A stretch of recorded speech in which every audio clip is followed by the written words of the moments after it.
quand il a apporté la parole, il y a quelqu'un qui s'est levé comme Satan pour pervertir l'enseignement. Pourquoi? Parce qu'il savait qu'à l'endroit où il a mis point, s'il mettait point virgule, il a raté. À l'endroit où Dieu a dit virgule, Satan met point. Celui qui croit en la ponctuation que Satan a fait, a raté. La phrase peut être écrite, mais Jésus, il met point à la fin de la phrase. Mais vous, venez voir plutôt un point virgule. Souvenez-vous que vous aviez raté. Très bien. Écoutez. Aussi, parce que le peuple est embrouillé par l'ensemble de ces sons qui retentissent, ils viennent souvent à induire le prédicateur en erreur. Et quand ils induisent le prédicateur en erreur, le prédicateur maintenant c'est lui qui est le vase par lequel Dieu passe pour bénir l'assemblée. Si lui il est déjà en erreur, alors il a des problèmes avec Dieu, ça sera difficile que vous soyez exaucés. Je reviendrai sur ça, sur chaque point, pour parler dessus. Écoutez, le rôle de la foi dans la prière.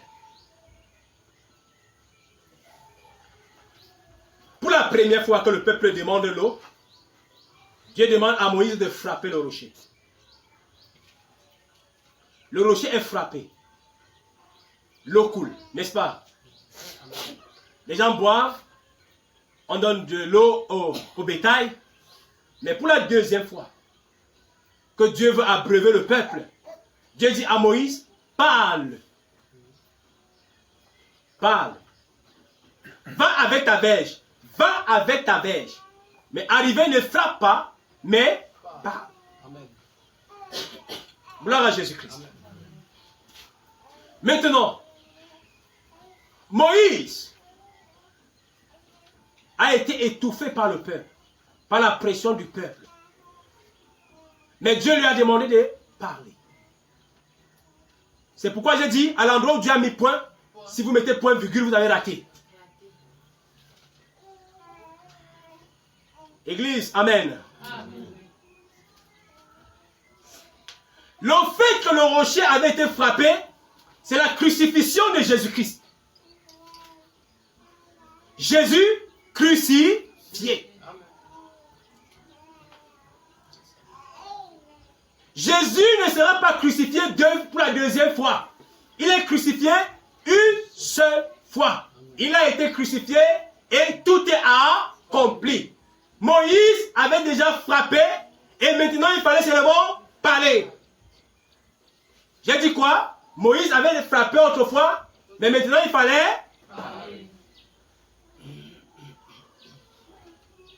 Jésus est crucifié, ressuscité. Et il dit tout est accompli. Maintenant qu'est-ce qu'il faut? Il faut seulement qu'on croit. Et on parle, on reçoit. Quand tu t'avances devant Dieu, il faut seulement croire et parler. La chose vient. Si tu arrives là-bas, tu commences encore à demander, je veux, Seigneur, tu crucifies-toi pour moi. Paye mes péchés. Crucifie-toi. Il ne se crucifiera plus.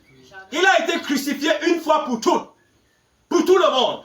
Maintenant, pour jouir du salut et de la grâce qui sort de la crucifixion, il faut que tu croies.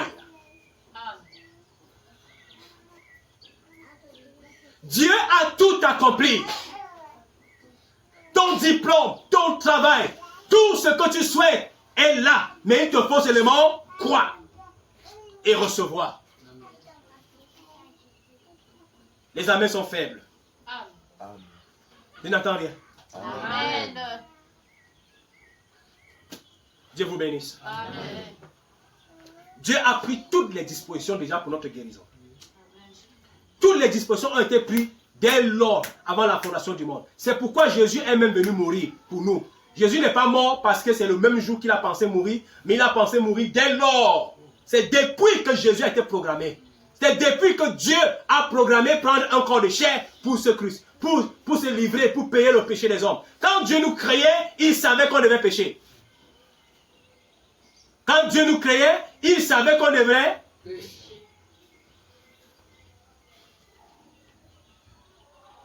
C'est pourquoi il a fait l'homme à part et la femme.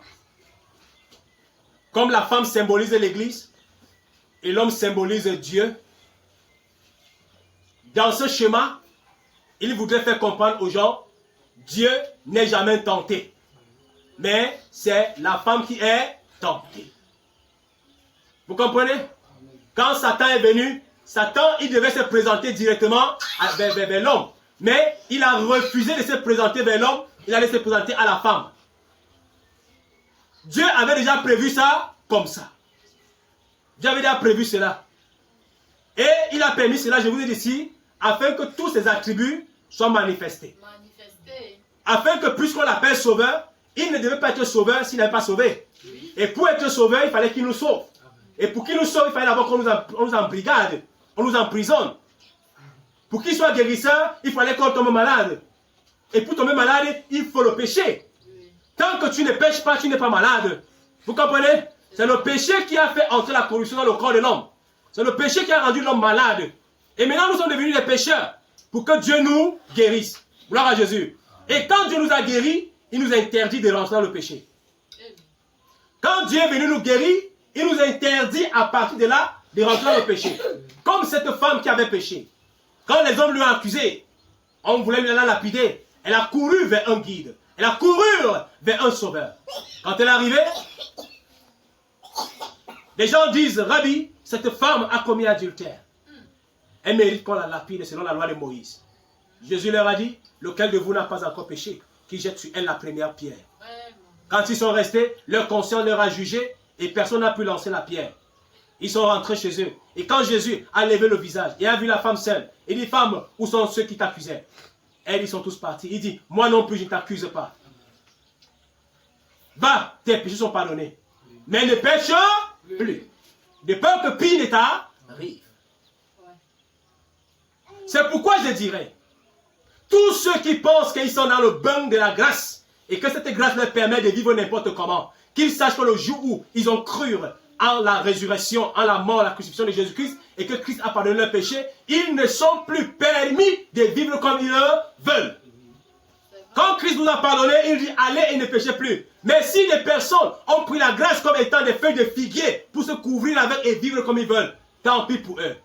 Mais à vous chrétiens, faites attention. Si Dieu vous a pardonné pour un péché, ne refaites plus. Parce qu'il est écrit, celui qui confesse ses péchés et les délaisse, obtient miséricorde. Amen. Amen. Le rôle de la foi dans la prière. Hormis l'histoire de Moïse, nous voyons aussi l'histoire des disciples. Dans le livre de Matthieu 8, versets 24 à 26. Regardez ce qui s'est passé. Les disciples sont en train de voyager. Ils sont dans la barque. La barque dans laquelle ils sont, il y a Jésus à l'intérieur. Ne dormez pas. Il y a Jésus dans la barque. Écoutez bien ce que je vais vous dire. Pendant qu'ils avancent, le vent commence à souffler. La mer devient agitée. Et quand la mer est agitée, ils prennent peur. Ils ont peur. Ils commencent à se lamenter, à s'indigner. Ils crient.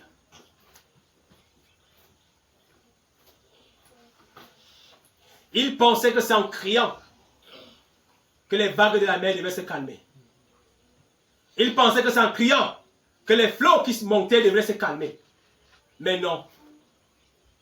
C'est quand ils ont pensé que dans la barque, il y a un homme qui pouvait les aider. Ils sont allés vers cet homme. Jésus s'est levé et a menacé le vent. Quand Jésus a menacé le vent, Il a dit homme de peur, de foi. Bien-aimés, quand il criait à qui? On va dire crier à Dieu, n'est-ce pas? Mais ils n'ont pas cru en ce qu'ils confessent. Dieu omnipotent, omniscient, omniprésent. Le Dieu en question était avec eux dans la barque. Amen. Il priait encore quel autre Dieu. Le délivrance était dans la barque, mais eux, ils cherchaient la délivrance où? Tu cherches la délivrance où? Quand ton Dieu est dans la barque avec toi. Quand il faut qu'on chante des cantiques, on les chante même sans comprendre le sens. On dit Dieu devant moi, Dieu derrière moi, il m'entoure, alléluia. Maintenant quand il faut qu'on prie, on oublie que Dieu est devant nous, derrière nous et il nous entoure. Maintenant on parle à un Dieu qui n'est pas à côté. On commence à parler à un Dieu qui est loin. Pourtant, Dieu est avec nous. Dieu est en même temps au ciel, il est en même temps en nous, il est en même temps autour de nous. Maintenant, tout dépend de ce qu'on croit. C'est ce qu'on croit qu'on manifeste. Jusque-là, il a fallu un temps de silence. Le ciel n'a pas agi. C'est là-bas qu'ils ont compris qu'en fait, crier n'était pas la solution. Paniquer n'était pas la solution, mais la solution était d'aller vers celui qui va les aider. Il s'agissait de Jésus. Il dormait. Il dit, Maître, tu ne vois pas que nous mourons? Et quand Jésus s'est levé, il a menacé. Il a menacé le vent.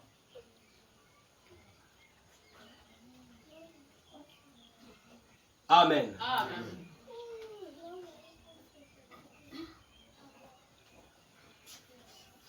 C'est pourquoi, si vous notez encore le livre de Matthieu 29, pardon, le livre de Matthieu 9, 22, pardon, Matthieu, non, je dis Matthieu 9. Si nous voyons Matthieu 9, permettez que je me mets à la page. Matthieu 9, verset 22.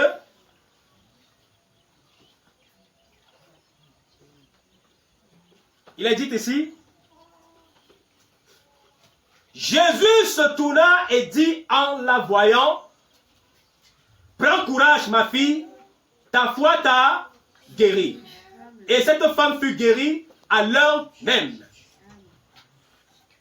Si nous prenons Matthieu 14, avant d'arriver à Matthieu 14, permettez que nous parlons de Matthieu 22. De Matthieu 9, verset 22. Jésus se retourna voyant la femme et lui dit, femme, prends courage. Ta foi t'a sauvé. À partir de là, nous comprenons une chose. Ce n'est pas l'ensemble de notre bavardage que nous faisons que Dieu exauce. Quand je dois prier, ce n'est pas tout le bavardage que je fais que Dieu exauce. Dieu n'exauce pas mon bavardage, mais il y a une chose que Dieu exauce, c'est quoi? Ma foi. Amen. Vous pouvez constater que quand vous partez prier, vous demandez X à Dieu, Y à Dieu, W à Dieu, V à Dieu. Vous demandez plusieurs choses à Dieu. Mais quand Dieu doit vous exaucer, Dieu regarde ce que vous croyez.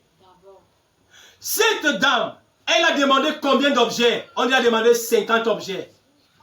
Dans sa prière, elle croit qu'elle peut recevoir combien d'objets? On dit sa foi. Elle croit en un seul objet. Dieu lui donnait lui l'objet qu'elle croit. Et sur les 50 objets que vous avez demandé, vous percevez combien? Un objet.